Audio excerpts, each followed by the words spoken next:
Welcome to Creative Piecemeal Podcast, a podcast for creatives. I'm your host, Tammy Takeishi. Join me for compelling conversations with artists, actors, authors, musicians, and other creatives about the impact of the creative and fine arts in their lives and our ever-changing world.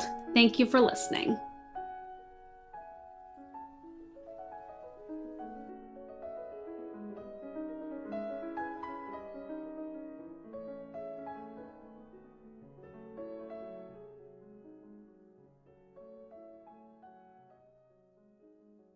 Hello, and welcome to another wonderful episode of Creative Piecemeal Podcast.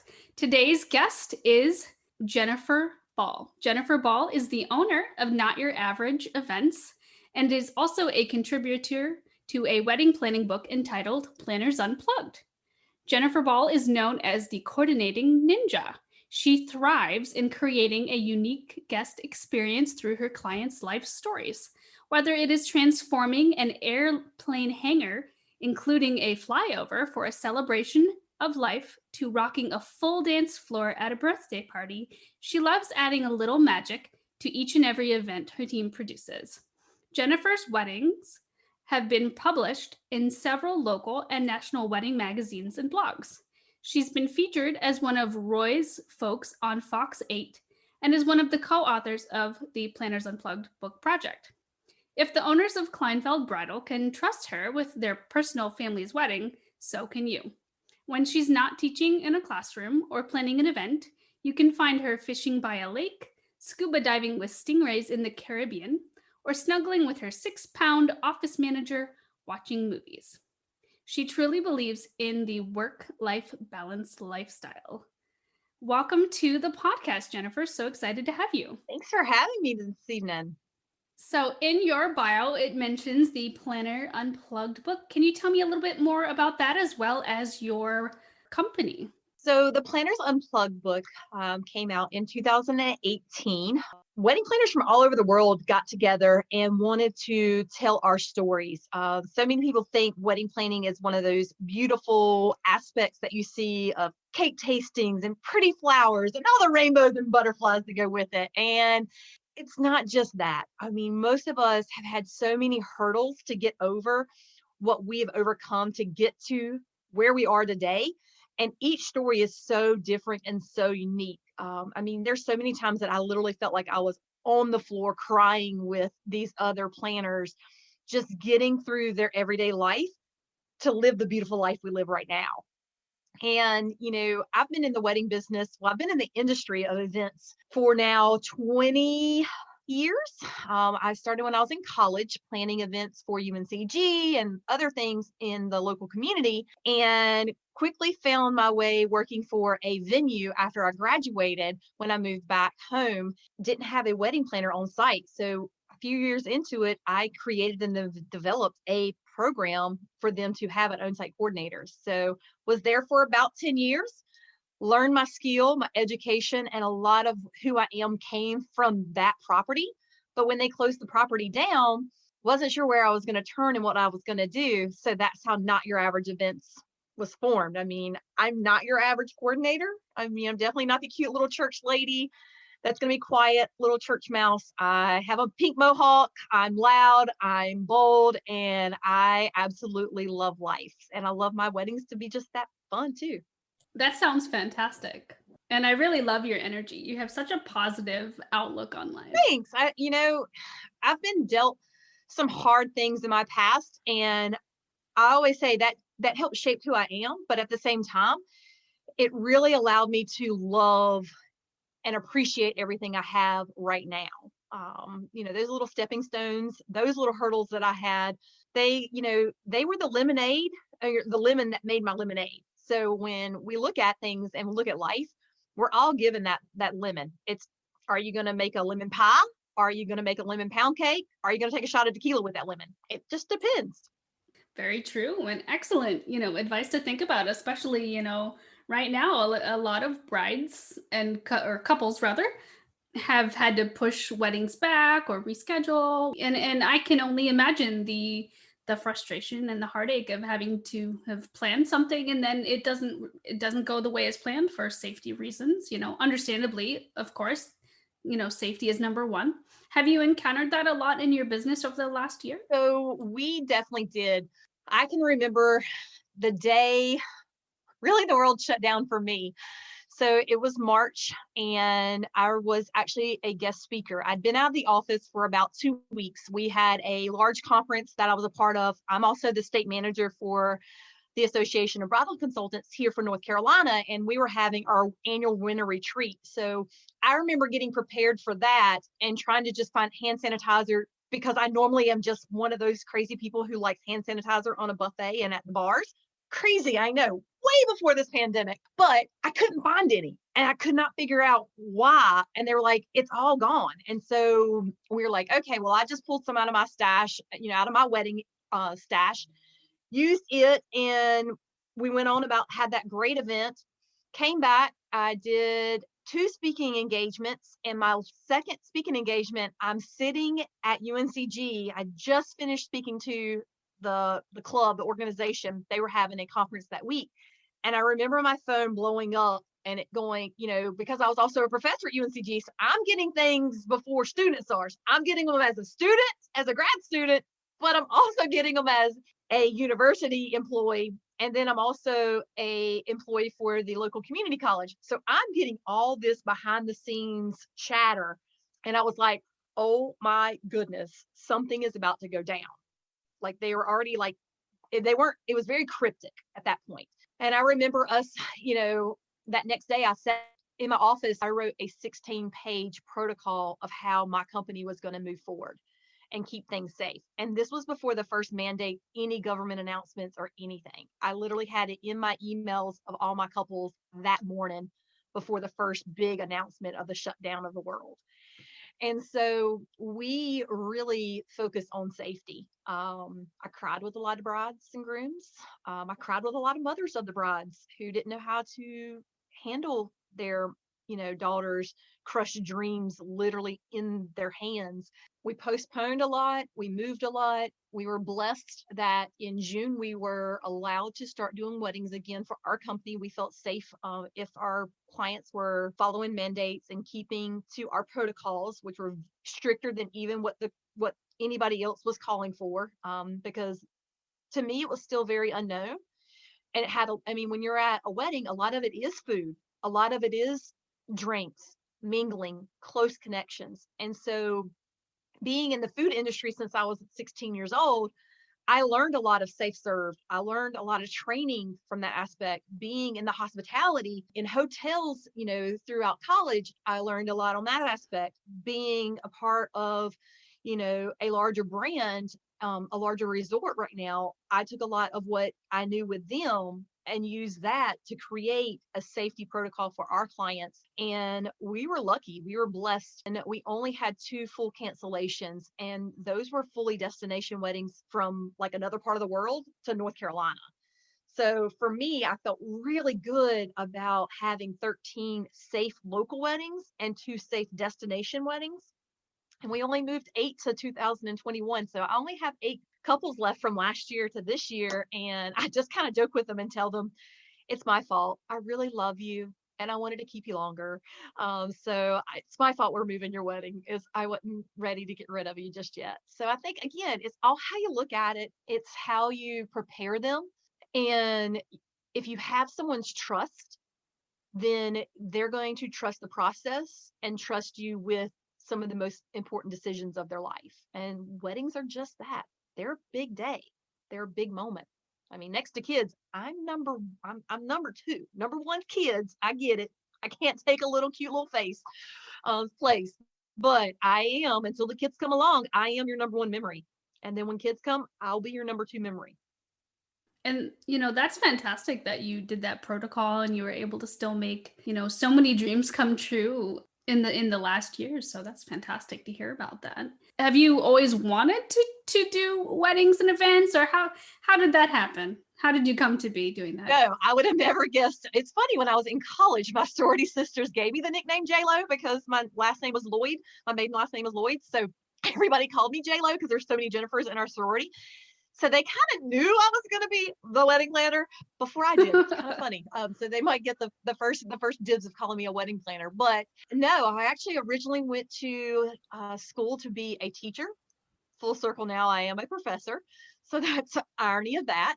But I changed my major my senior year in college, ended up staying another year and a half to finish an entire different degree, and ended up having, a double minor because I was so far along in the other degree that it became a minor. But no, I really did not have any inkling I would have been a wedding planner. And even if you would have asked me 10 years ago, would I be the level of wedding planner I am now?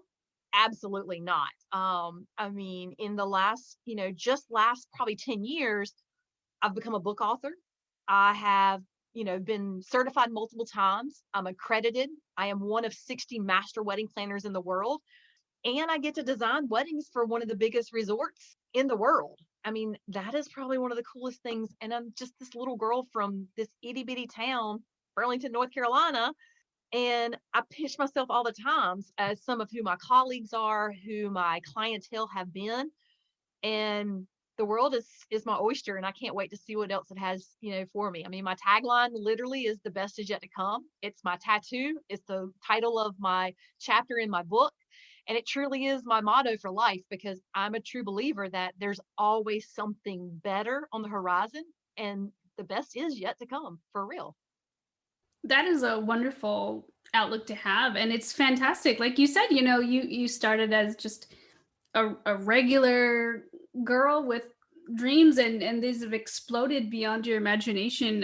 What would you say sort of motivates you and inspires you on an everyday basis to keep fulfilling your dreams and working so hard? I love creating magical moments. Hearing someone's love story, hearing who they are, if they're celebrating their birthday, even if it's their celebration of life, I want to know who that person was, and I want to celebrate them. I want to celebrate their story. And I think every event should showcase just that. And if they're traveling down to the Caribbean, because since I am a travel specialist for the Caribbean, I want to create those adventures that are going to be memories that those spouses or the kids are going to remember and tell their friends and family all about years to come. Do you remember when we did blah, blah, blah, blah, blah? And they're like, oh my gosh, I can't wait to do it again. Or bring, such and such down next time. I mean, those are the things that get me pumped and get me excited. And then hearing my client fulfillment of what we planned. I mean, it is truly magical. And I am blessed at what I get to do each and every day. It definitely sounds magical and creative and fun. And I only know about wedding planning from what I've seen in the movies and from on TV. Would you say that's not an accurate portrayal? It can be. It definitely can be. I definitely would say, it depends on the wedding planner. It depends on the style of that planner. For us, you're not going to see me in a cute little black dress holding a clipboard and wearing high heels running around on your wedding day. We are a full production team. So, we're usually down on our hands and knees, pulling cords, pulling cables, fixing, dresses, hemming dresses, bustling dresses. And I really can't do that in a dress and a skirt. So, I'm one of those that I love my hands-on experience. I know some planners are more, hey, they're just going to point and have people do everything for them. Whereas for me, I want to get in there. I mean, that's part of the fun, is seeing the room come to life and setting things up and holding the bride's dress as she's walking down the aisle and fluffing it one last time before she walks down with her dad.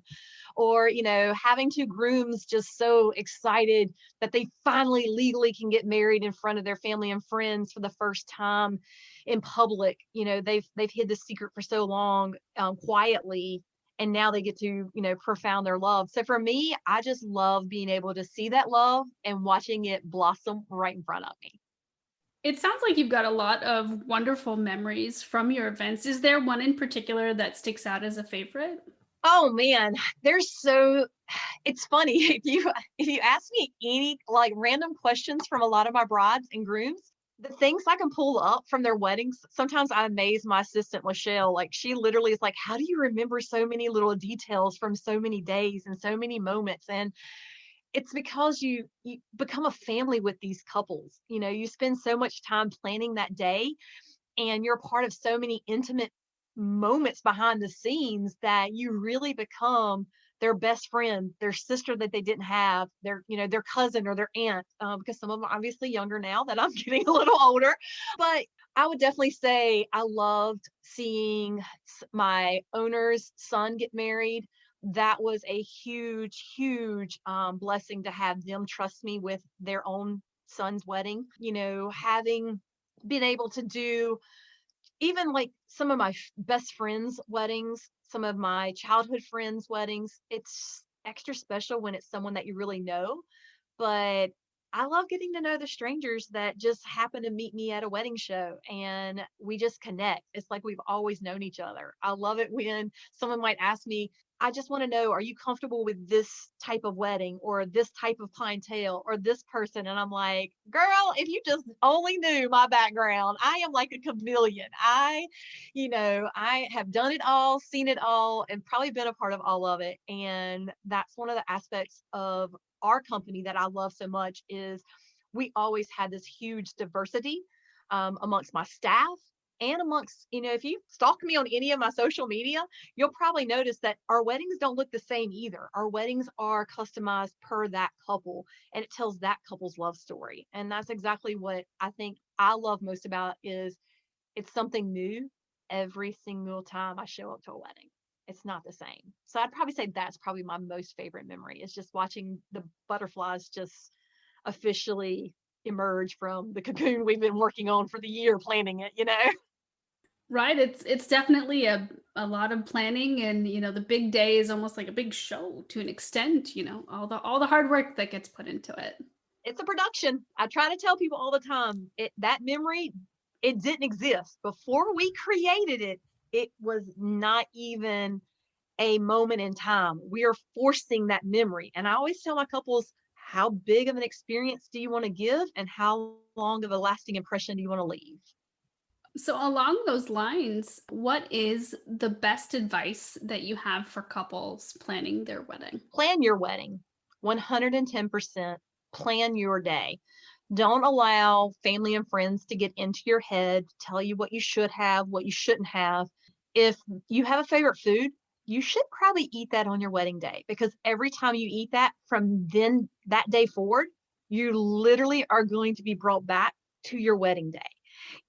If you have a favorite song, that should be played. Yeah, those Pinterest weddings are gorgeous. I'm not going to lie. I even get inspirations from them.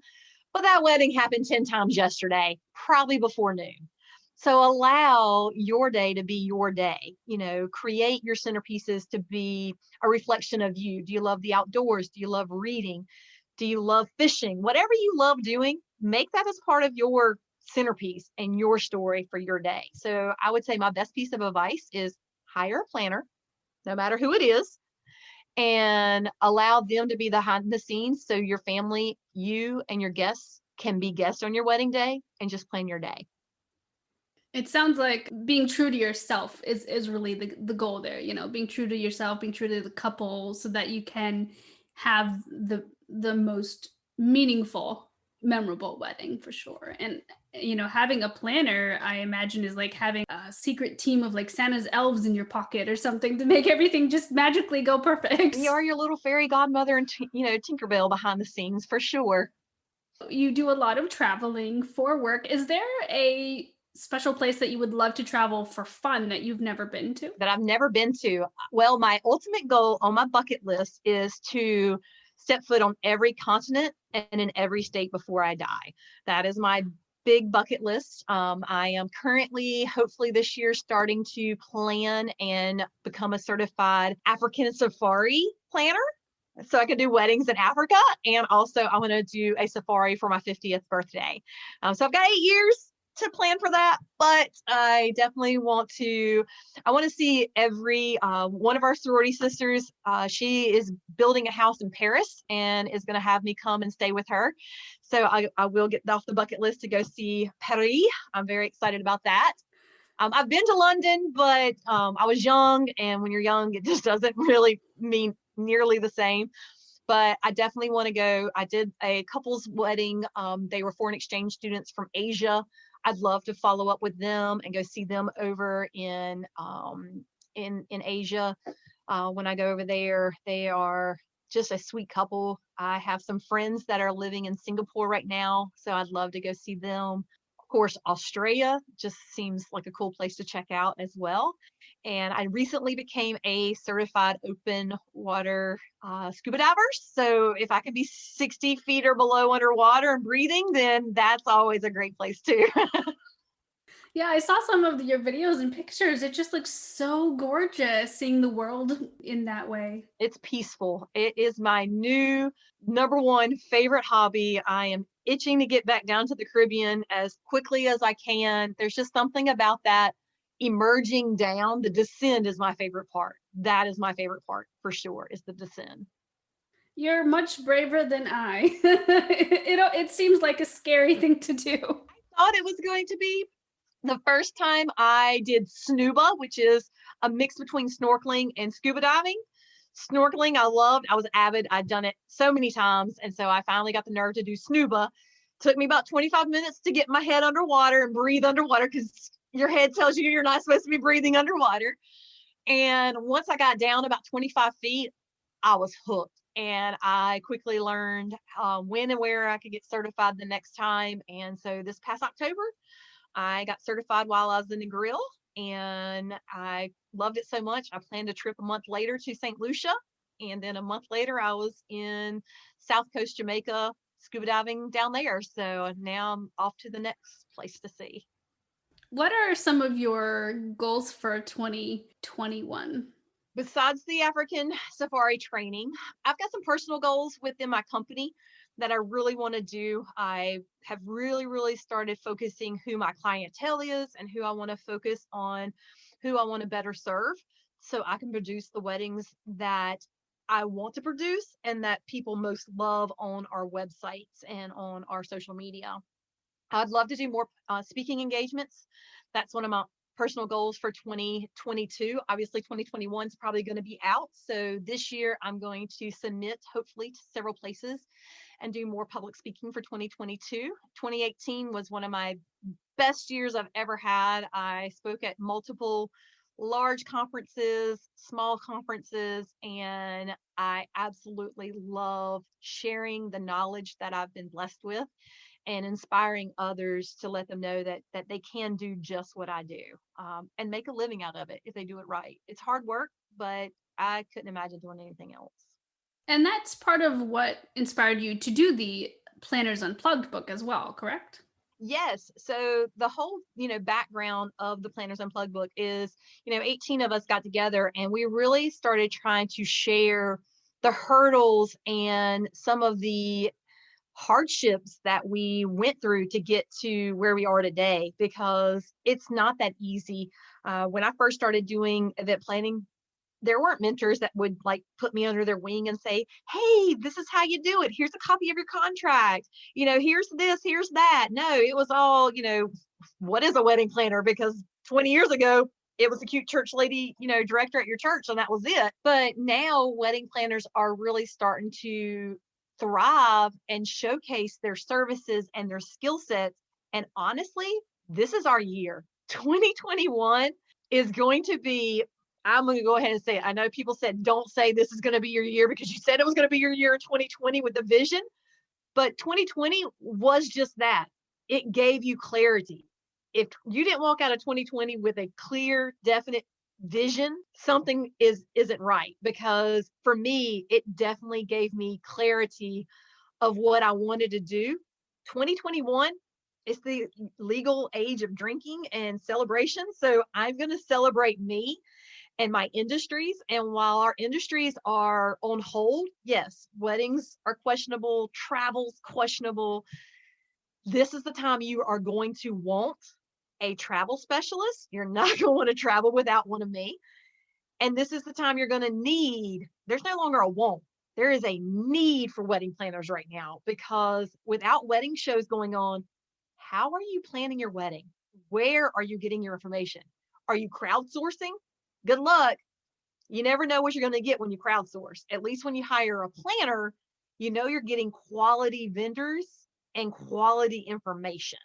So I'm saying this year, we're definitely showing our value. And while you want to have a travel specialist to travel, and why you want to have a wedding planner or an event planner to plan those special occasions.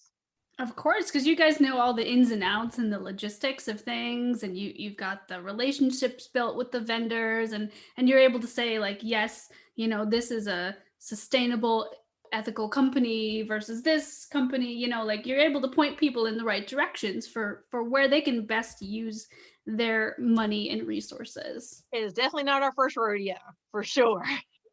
I can't imagine anyone planning something that memorable without a wedding planner, but that's just my take on it. How much do you want to experience and enjoy, or how much do you want your family and friends working it? I mean, yes, you can save money, but technically most of our couples, believe it or not, they save the amount of money that they spend on me and my staff, if not more, hiring us early in the game. Then we can go ahead and make sure there's room in the budget for us, but we're also aligning you with the right vendors to be able to afford us having us there too.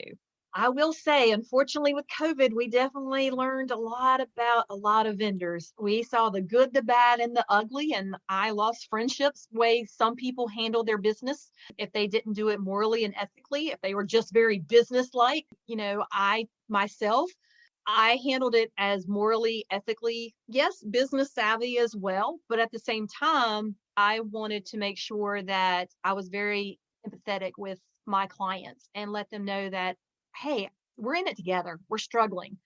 And I think that was a really big eye opener, is seeing some people this past year and how they handled the situation. And a lot of it was because they were just as scared. They didn't know how to handle it. So they were reacting instead of being, proactive. Whereas my company, my team, we were looking at being very proactive. Like we set the standard. So a lot of, those first few months where everybody else was Netflixing and chilling, I had so many vendors inboxing me, private calling me, Jen, how do I handle this? What do I need to do? I don't understand. Do I need to pay them back? What do I do?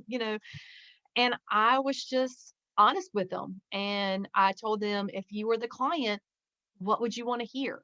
What's going to be a lifetime of success, not just one day? And if you're planning to be here in 20 years, figure out how you're handling this next 20 minutes. It sounds like you guys, not just your company, but a lot of the wedding planners had many challenges and new waters to navigate in last year, and maybe even moving into this year. And it sounds like you've overcome it really well, but are you concerned about any challenges in the new year, or do you think everything's going to go pretty smooth? There's always challenges. Never say there's going to be no challenges.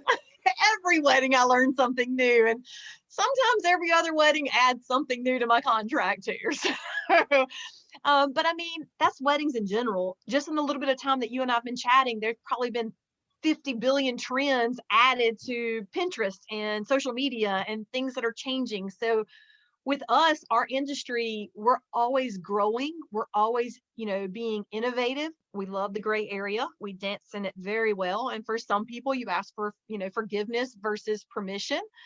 And I think that's sometimes how some of the most creative aspects of our industry thrives and survives, honestly. So I think there definitely is going to be some hiccups these first few months. I honestly think first quarter, if you have an event, kudos to you if you are able to pull it off. I know for us, our mandates are, keeping us pretty quiet. And I'm okay with all of our couples waiting until later in the spring to showcase their beautiful day, to have it the way they wanted to have. Speaking of trends, have you noticed more outdoor weddings due to the pandemic? I wouldn't say it's a trend. I'd say it's more of a encouragement and a forced encouragement of that. Like, look how beautiful it is outdoors, friends. It's fine. It's fine. It's 100 degrees. It's fine. You'll be all right. If there's some fans out there, you'll be all right. No, I mean, definitely. I would say I highly was recommending early, even in last year when the pandemic was just starting out. I was like telling all my couples, if you can move as much of your wedding outside, move it outside. Obviously we'll have a rain plan to go, or what I like to call it, the liquid sunshine plan, to be indoors if need be. But if we can have it outdoors, your guests are going to feel much more safe the more they're spread out. And so I kind of tell my couples this little secret: figure out who the most uncomfortable guest is in the room or in the space, make that person feel comfortable, welcome, and safe, and everybody else will feel safe and not want to leave either. So in addition to the, encouraging outdoor trend, what are some other trends that you've seen recently, or maybe think are going to happen for weddings in 2021? I think for the next, honestly, year to 2 years, even though there's some that are very gung-ho about having these 150, 200 people celebrations, honestly, some people are just not going to feel comfortable being in large mass gatherings. So I think you're going to see those micro weddings, which are going to be those, 40 and under guest counts. You're going to see a lot of elopements because people are either tired of planning, or they're just ready to get married because they're scared of what's going to happen. You're going to see the intimate receptions, which are going to be 80 or less guests. And then you're going to see the mini monies, which are just going to be ceremonies only. They're not even going to have a reception. They're literally going to say, hey, invite everybody to the mini moni. And it's going to be the most amazing experience. That ceremony might be an hour to hour and a half long, because they're going to have readers and, music productions, and they're going to have dancers, and they might do their first dance in that part. They may do all the things at the ceremony, but once they're pronounced married, they're done. They're going to leave and they're going to go off to happily ever after. Now, they might have a small meal with their parents or their wedding party, but they're not going to invite everybody to that. I see that. I see brunch weddings are going to be huge. Weekday weddings are going to be massive, because as the wedding dates disappear on the weekends, people are going to look at weekdays as saving tons of money. Not to mention, if they don't have a lot of money for their budget, they're going to move to those weekday weddings anyway, so they can have the experience that they would have had for a fraction of the cost. And then the last but not least, I really see destination weddings being huge. In the past, the reason why my couples wouldn't do destination weddings is the question I always ask them, because I was a destination bride, is how important is it to have your grandma on the front row of your wedding? Well, unfortunately, grandma's not coming to weddings right now anyways. They don't want to be out in any of this. So most of the grandparents aren't showing up to weddings. So destination weddings now, they can go have a honeymoon and a wedding for the same cost of just the honeymoon, and they can come back and have a barbecue or show their videos or show pictures, and they're getting their dream wedding, but they're not having to spend nearly as much, and they're not having to put any of their family and friends in harm's way either. For some people, there's a myth that destination weddings are going to cost so much more, but I guess in reality, if you plan it right, it's sometimes your best bang for the buck. I mean, technically, with my Sandals and Beaches resorts, you get a free ceremony. Yes, you're probably going to add photography and a videographer, but even that's $2,500 maybe. So that's even cheaper than what you're going to spend here for just a photographer. So yeah, it can be a lot cheaper, and it depends on what room you go. You could, blow it out of the water and have this dream love nest with private pools and an overwater bungalow and all these fun things. Or you can have a really nice room, which is still beautiful, and get all these bells and whistles when it comes to your wedding aspect. So it's all how you spend. So I even tell my couples early on, whatever you're comfortable in spending on your wedding day, let's spend it, no more, maybe a little less if we can, but let's do what's comfortable for you, because it is just one day. At the end of the day, it is one day. And I don't want you having to eat ramen noodles or, mac and cheese every day to your wedding and then first year of marriage. I want you to enjoy it. So I ask my couples straight up, what are they comfortable in spending? Let's use that as our guide to make their day and make their decision. What are some of the biggest myths in your field, not just as a wedding planner, but also some of the biggest myths that you see couples coming in believing? A DIY wedding's cheaper. That's probably one of the biggest myths. DIY weddings usually are not any cheaper, because 9 times out of 10, you're actually purchasing a lot of supplies at, the different craft stores. You probably messed up, broke, damaged, didn't turn out like you wanted to. So then you go back and have to buy double supplies. Not to mention, what are you going to do with all that stuff when you're done with it? I mean, what are you going to do with 22 centerpieces? I mean, you can try to resell it, but then you have to clean it up, sell it, go meet someone, hope they don't, rob you. So I kind of tell them up front, I'm like, just rent that stuff from a florist or a decor or prop place. It's less stress. Unless you just love DIYing, then hey, DIY it up, girl. Just get it done really early.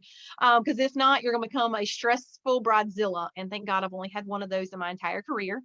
And it was just that. She fired our florist. She fired a lot of her big vendors and wanted to do it all of her own and was waiting to the last minute to do it. And that's what created a bridezilla, is you wait to the last minute. A lot of couples think greenery weddings are cheaper.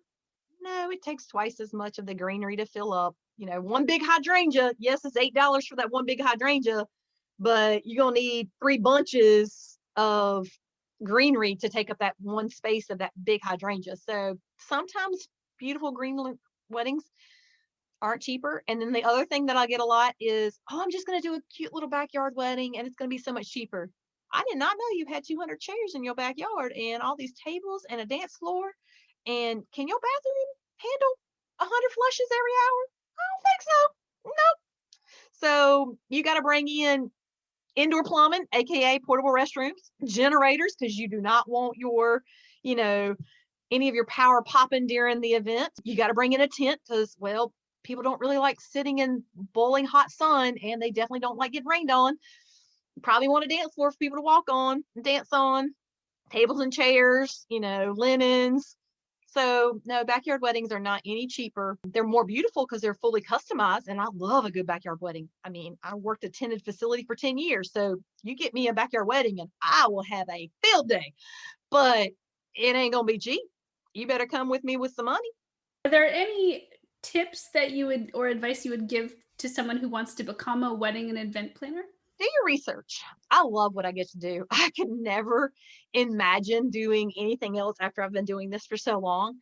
So do your research. There are several organizations out there. If you want to reach out to me, you're welcome to reach out to me. I'll be happy to give you an unbiased opinion about multiples, because I have been certified through 3 different just bridal training facilities.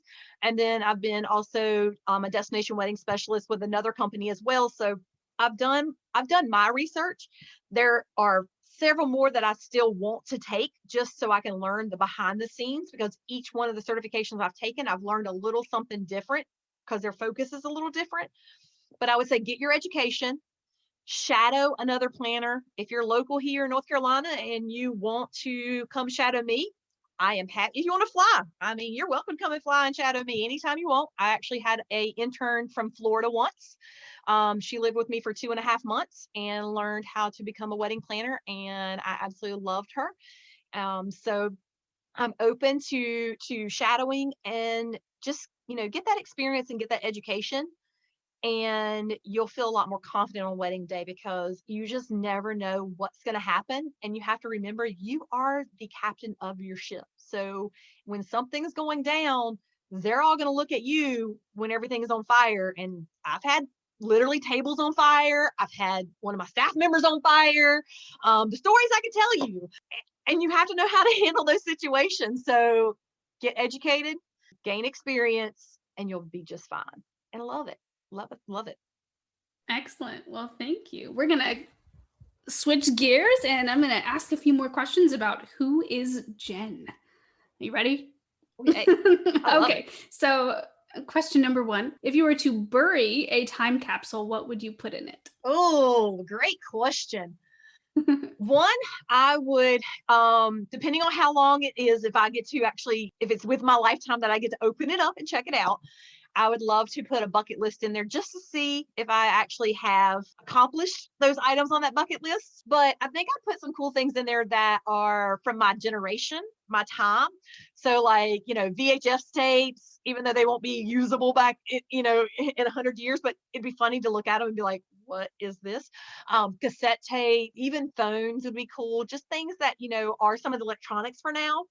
I think it'd be cool to put in some of the toys for now, some of the toys of my childhood, and really just some cool memorabilia of things that are happening right now, like a newspaper article, some of the things that are, big touch points, just to see how things have evolved in those years. Definitely probably put a Rubik's Cube in there just because anytime anyone sees one of those for the first time, it's kind of magical to watch them try to figure it out. So that would be pretty fun. And a board game because, well, they never get old. Ooh, so what board game do you think that would be? Categories for me. I am a big categories fan. Can you believe I've never played that game? You've got to play it. It's so much fun. Okay, we may just have to do like a Zoom one night with some like sisters or something and do a fun categories night. We can wing it on the Zoom. That would be fun. Yes, that would be fun. That'd be fun. I love board games. That's just one I hadn't played yet. I'm very creative because I like it when it's like, hey, the letters B, and they're like, hey, tell a cartoon character. I'm like, Big Bird. Like I go for the doubles and triple letters. I go in it to win it. There you go.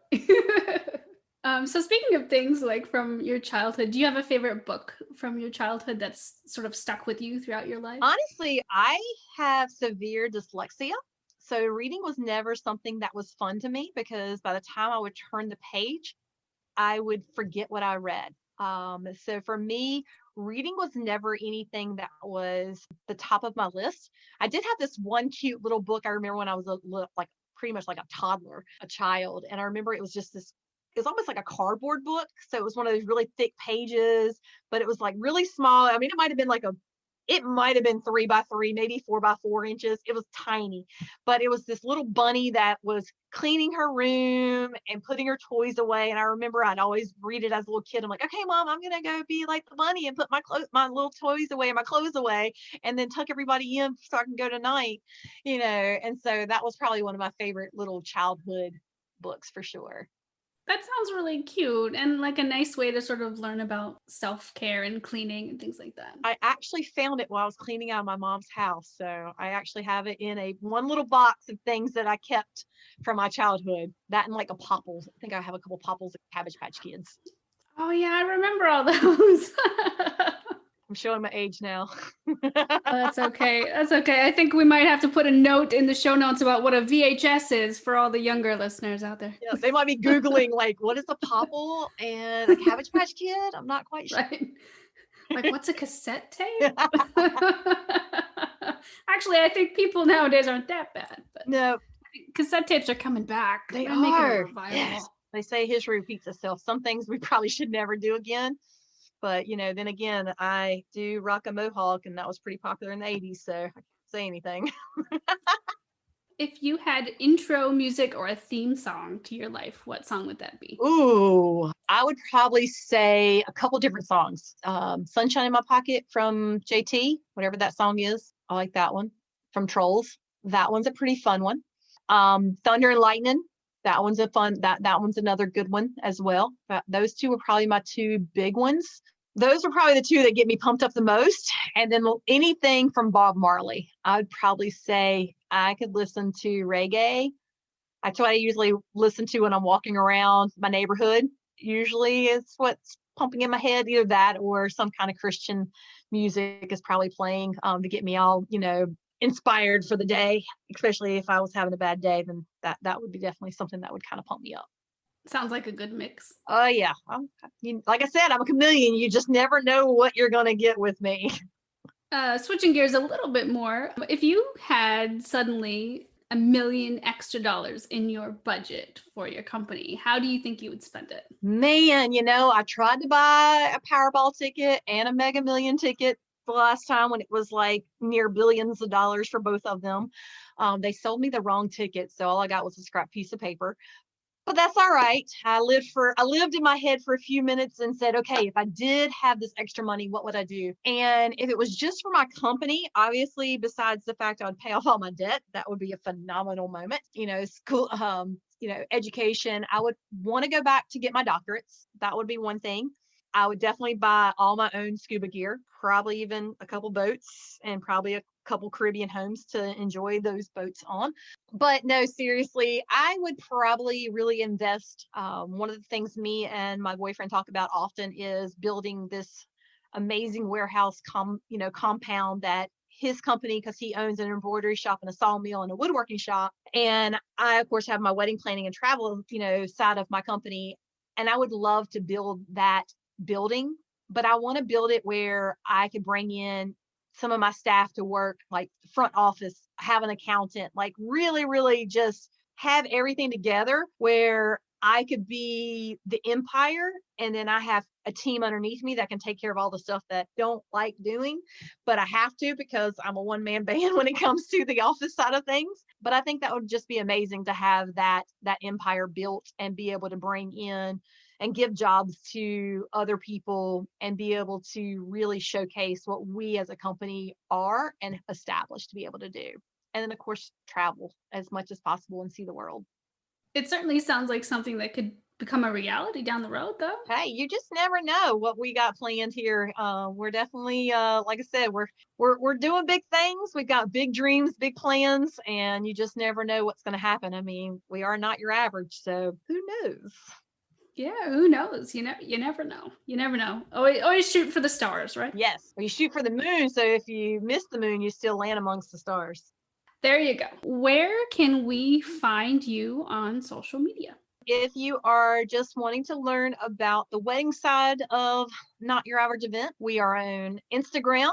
If you do Instagram, we have underscore under after every word. So not underscore your underscore average underscore events, or you have Not Your Average Events without any underscores on Facebook. So if you want to really stalk us, we of course have Pinterest, we have YouTube channels, amazing website, notyouraverage.events.com. It has tons of information, questions on there. And then, of course, if you want to Google and just befriend me, Jennifer Ball. I am J Ball of Sunshine at Instagram. And then, of course, Jennifer Lloyd Ball on Facebook. So either or, if you do Facebook message me personally, just private message me and say, hey, this is where I know you from, because if I don't know you, I won't friend you. So my Facebook friends list is people that I've actually met or that I personally want to get to know. Excellent. And listeners, you'll find that information in the show notes. And what are some of the best resources you recommend for wanting to be an event planner? Are there any websites that you would like to do a shout out to? Absolutely. So I have been blessed to do my training with multiple amazing platforms. The first one that I would definitely give the biggest shout out, just because I feel they did the most work within me. And they're the ones that created this monster of master wedding planner, Jennifer Ball. And that would be the Association of Bridal Consultants. They are an incredible worldwide. So there are groups in almost every state, several different continents, countries. There are ways to really connect worldwide. There is local organizations like Triad Bridal Association here in North Carolina. The Bridal Society has a lot of good information. And I did Beverly Clark Hospitality. That was another one. That's the first one I did. And then, of course, being a part of the Association of Bridal Consultants, I have a direct partnership with Sandals and Beaches Resorts. So I am honored to have that partnership. That is such a successful brand name, to be a part of them as well. Thank you. And I'm sure the listeners who, might be interested in a hospitality and event planning career can definitely check those out on the web. And we'll post some of those websites in the show notes as well. And before we let you go, you talked a little bit about how much you love cooking and letting some of your family recipes live on. And I cannot wait to hear about your homemade onion rings. So these are so simple to make. I can't tell you, when my mom was alive, I would probably have to call her every couple of months because I would either lose a little piece of paper or it got egg all over it and you couldn't read it, or something made it where I just could not remember how to make these amazing golden bits of just yumminess. So if you love onion rings, if you don't even love onion rings, I would say try it, because the batter is what makes these onion rings amazing. So you just want to get one of those big old sweet onions, slice it super thin, and have that over to the side. I always like to try to make my batter about an hour or so before I'm going to fry them, because if you let it kind of thicken up, it even tastes better. So the batter's super easy. A cup of self-rising flour, a cup of self-rising flour, 1 egg, 3/4 milk, a little bit of salt in the batter will definitely help go far, and a tablespoon of melted butter. Mix all that up. Let it sit covered in the fridge for about an hour or so. The longer, the better. And then just put your onion slices in it, fried up in some melted grease in a frying pan, and salt to taste, and you are going to indulge in some delicious golden rings. That sounds fantastic. And listeners will have that recipe on my personal Wix website and in the show notes as well. And what I think is really interesting, Jen, you mentioned, onion rings night, and they always remind me of like really big golden wedding bands all the time. That's what I always think of. It was perfect. Golden rings, and you're now going to think of me every time you have onion rings. Of course. Excellent. Well, thank you again for being on the show. And listeners, feel free to follow Jen on Instagram and social media. And of course, Creative Piecemeal Podcast as well. And thanks, and have a great day. Thanks for listening to the podcast. Like the show? Have a question? Stop by the Facebook and Instagram pages. Links are in the show notes, or search for Creative Piecemeal Podcast on social media and click follow for all the latest.